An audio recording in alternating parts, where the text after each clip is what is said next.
Hello, hello to all current and future viewers. I am Coach Jay, and it's a beautiful day here in New York. Nice and I live in a state where the taxes are high and the weather's cold, but I love it. It's got a lot to offer. I always like to start my classes with a corny dad joke, and today's is this. What did the T-Rex say after working out? Dino sore. Ba-dum-bum. All right, if you want to take two deep healing breaths with me, in through the nose, out through the mouth, preferably with your eyes closed, but however you feel safest. So smell those delicious warm chocolate chip cookies, but they're too hot to eat, so we just cool them off. And one more time.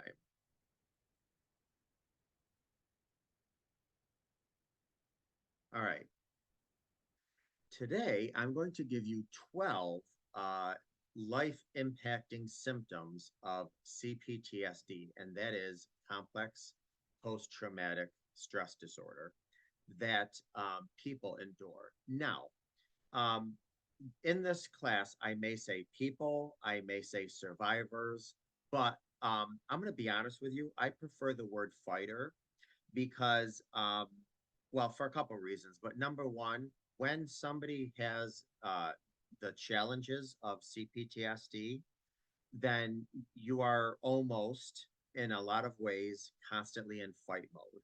You're fighting these things. You're fighting your hypervigilance. You're fighting your memories. You're fighting the somatic experiences. So, some professionals will use survivor, some, will use other terms. So, in this class, I'm going to say people sometimes, I'm going to say survivors, but mostly I'm going to say fighters because I believe people that have a lot of these issues, they're in a constant mode of fighting.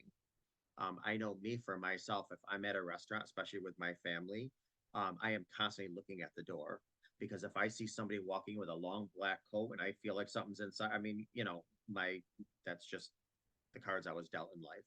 I am forever going to be in a constant state of hypervigilance because of my own CPTSD.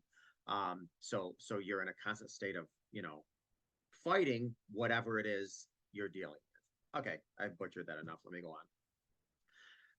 Complex trauma is ongoing or repeated interpersonal trauma. So that's trauma that we get from others, where the victim, and I use that word cautiously, but hopefully you get what I'm saying.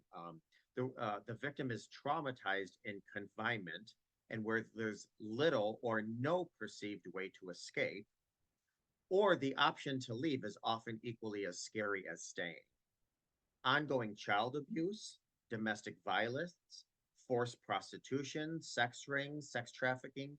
And another, many professionals would also consider betrayal trauma into this mix because of the long term havoc that it has on our nervous system.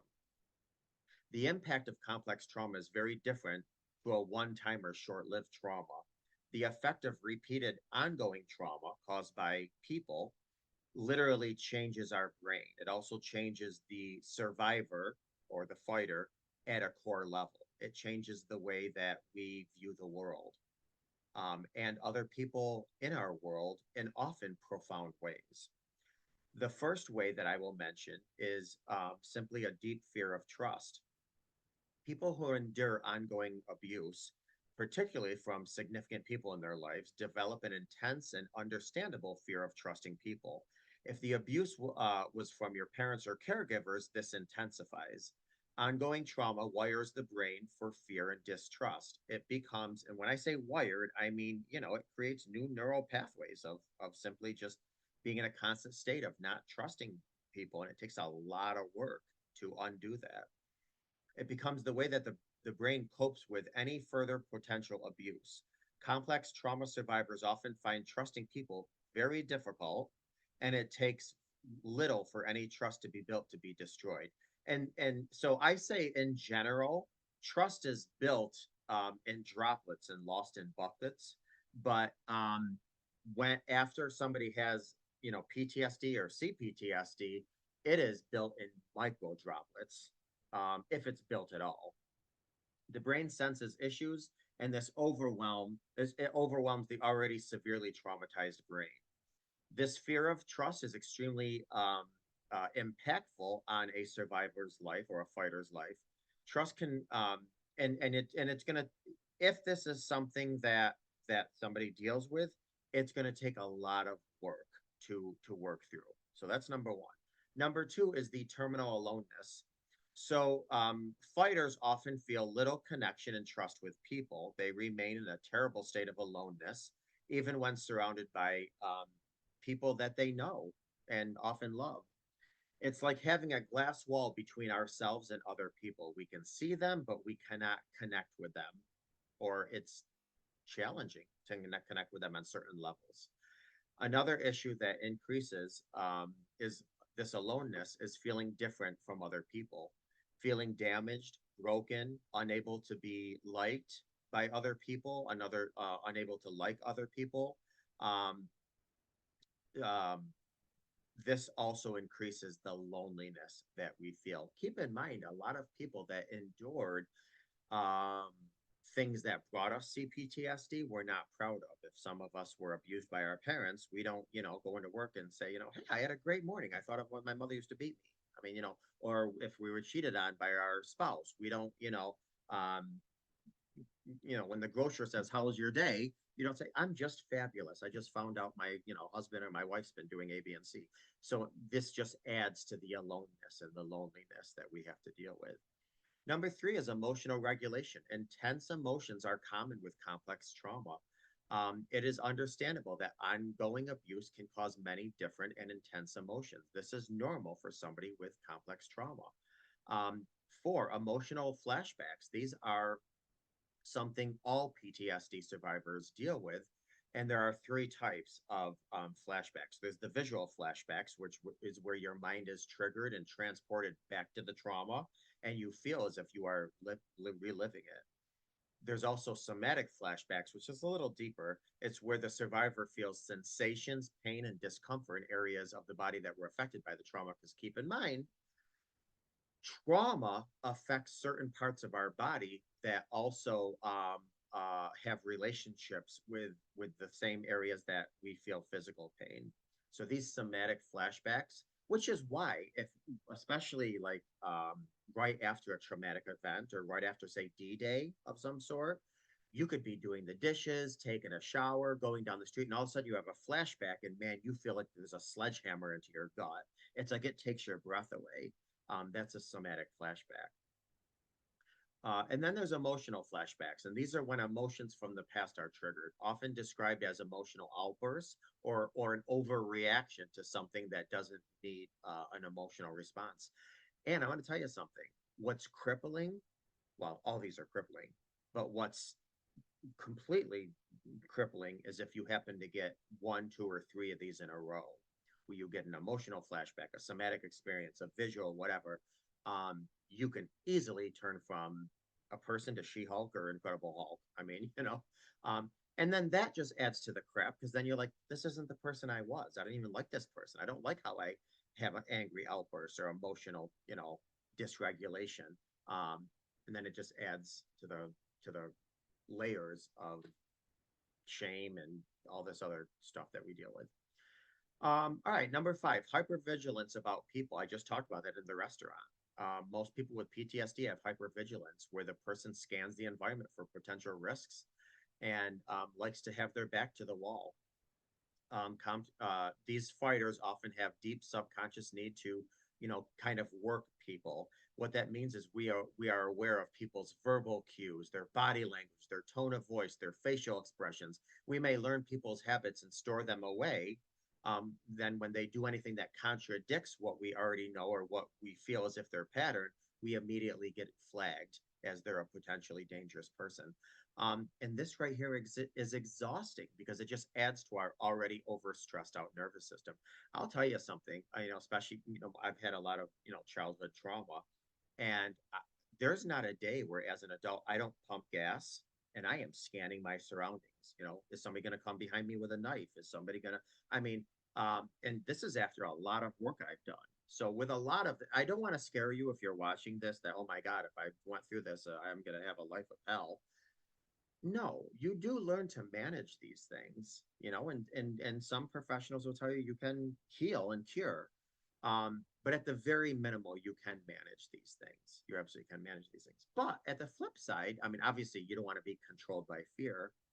But at the flip side, we do live in a world where you have to kind of be vigilant of things around you. So I don't necessarily think it's a horrible thing, but if it controls you, it could be exhausting to say the least. All right. Number six, loss of faith. Complex trauma fighters often endure a loss of faith. This could be a loss of faith in people, the world being a good place to be. This could be your faith in religion, your personal walk with a creator, a loss of faith in yourself because we question, was my picker wrong, or did my mother not love me because I couldn't do this, or did my dad not love me because I wasn't this to him, or um, uh, we lose faith in believing in ourselves. Complex trauma fighters often view the world as dangerous, and people um, are potentially dangerous. Everybody's potentially dangerous. I know as an adult, I mean, let me tell you something. I have not many, but I have a few very, very good core friends. Very good. And I mean, I trust these people with my bank account and my kids and whatever, but I still have to fight that they're going to betray me one day. I have to fight that because that's what my nervous system, that's what kept me safe for decades. So this is why instead of saying survivors, I say fighters, because you're fighting those tendencies, those natural tendencies. Now they're unnatural in the grand scheme of things, but to people that have CPTSD, they're natural. I'm going to always be suspicious of somebody. All right. Let's see here. Number seven, profoundly hurt inner child. Childhood complex trauma fighters often have very hurt inner child that continues on affect us in adulthood. When a child's emotional needs are not met and a child's repeatedly hurt and abused, this deeply and profoundly affects a child's development, which, if you don't work on that, it becomes a part of who you are. And then it becomes almost a part of your personality. And then we go out in the world, this big wounded person telling everybody this is who I am, which really it's not who you are, it's who you become because you didn't heal yourself. So it's exhausting. All right. A fighter will often continue on subconsciously wanting those unmet childhood needs in adulthood to be met. So what we do is we look for safety and protection. We maybe look for being cherished or loved in others. And what happens is we connect to other wounded people. And what winds up happening is we get wounded even deeper, making our healing journey that much more difficult and long. All right, number eight, helplessness and toxic shame. So, due to enduring ongoing and repeated abuse, we can develop a sense of hopelessness. Nothing will ever be okay. Like that's the dialogue in our brain. Fighters can also feel so profoundly damaged that they see no hope for anything to get better. Uh, when faced with long periods of abuse, and it does feel like there's no hope of anything changes. Even when the abuse or trauma stops, we can continue on having these deep core levels of beliefs of hopelessness. And this right here is intensified by the life impacting symptoms of PTSD and CPTSD that keep the fighter stuck with the trauma. And it just seems like this hopelessness doesn't ease. Toxic shame is a common issue for fighters of complex trauma.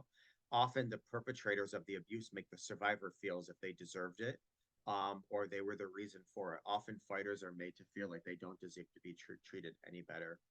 I'm gonna share something that I don't think I've ever shared outside of my spouse.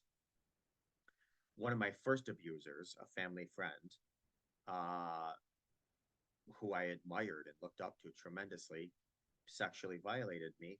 And when I went to talk about this, he wound up screaming at me, saying, I thought I could look at you as a young brother and treat you special. All these gaslighting terms that when you were 12, I started crying, saying, oh my God, I'm a horrible person because I thought it I I I I took on it was crazy. Here I am feeling bad because I broke trust in somebody who murdered my soul.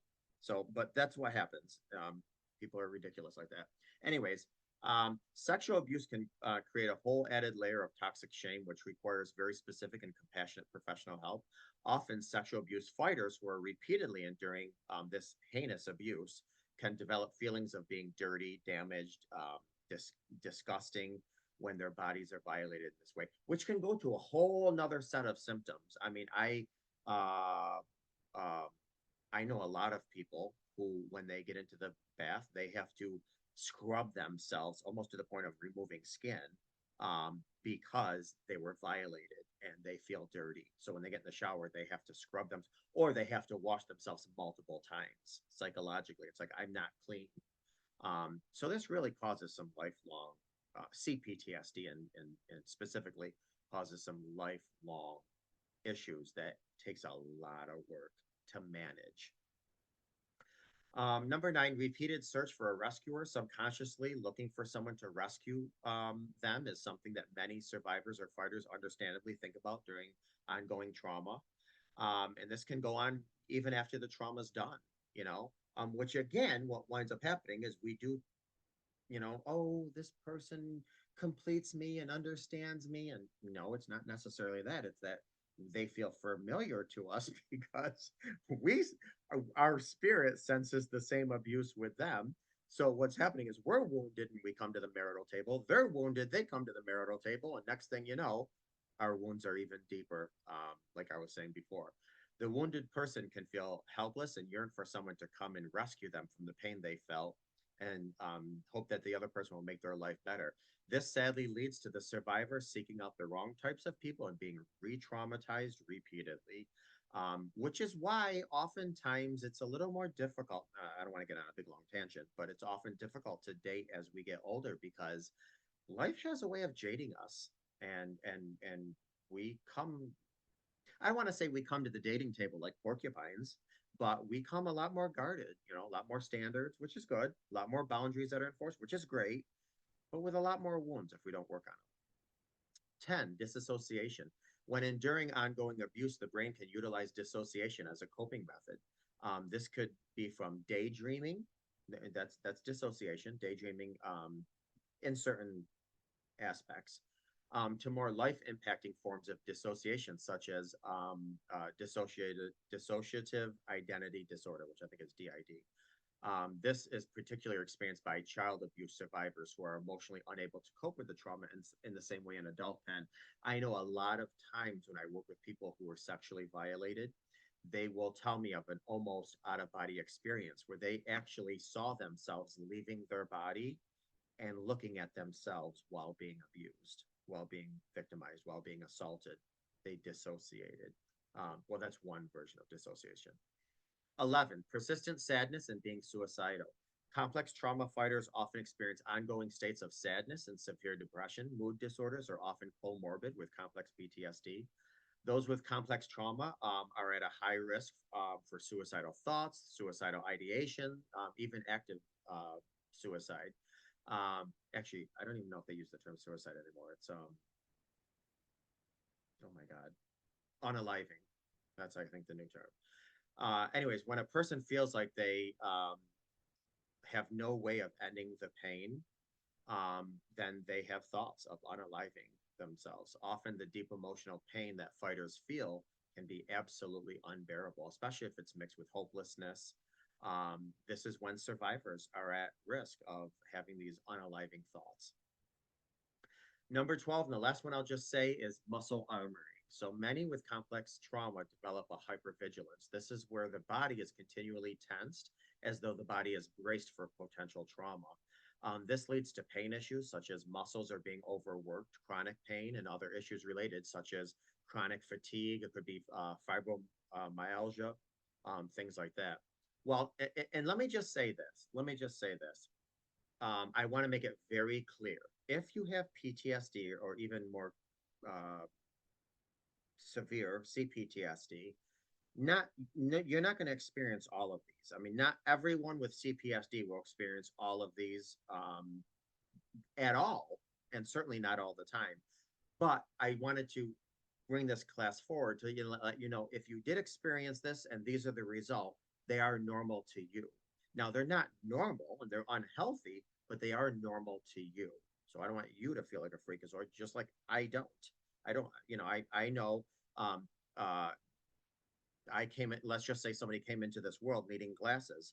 Nobody should feel like a freakazoid because they need glasses to clear their vision.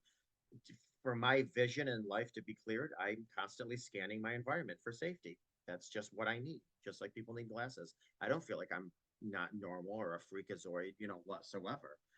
As a matter of fact, I consider a lot of my challenges some of my best traits, but that's a whole nother class and things like that. Um, there are medications for some of these. There's lots of modalities for a lot of these things I say. So, managing is absolutely 100% doable. Healing in a lot of ways may be doable.